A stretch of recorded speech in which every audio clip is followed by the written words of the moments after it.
Hello everybody, this is Mick here. Welcome to the channel. Today there's a slight update on the Zontes 350E. This bike is not available, scooter is not available in any other country other than China at the moment. But hopefully that will soon change.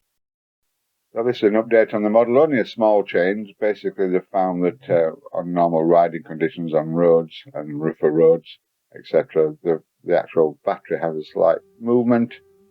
So to counteract that, especially for the European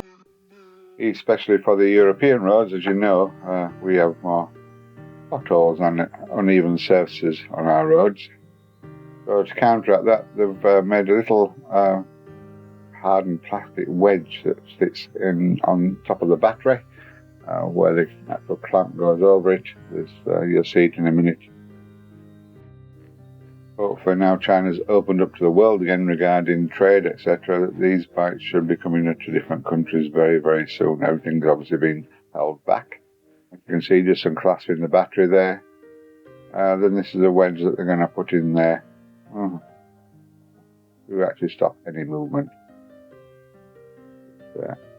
It's all being sorted. So if you've got this bike obviously in China at the moment, and you can go to your Zontes dealer and ask for this to be remedied.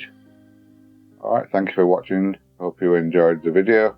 Please like, subscribe, etc. And I'll see you again soon. This is Mick signing off.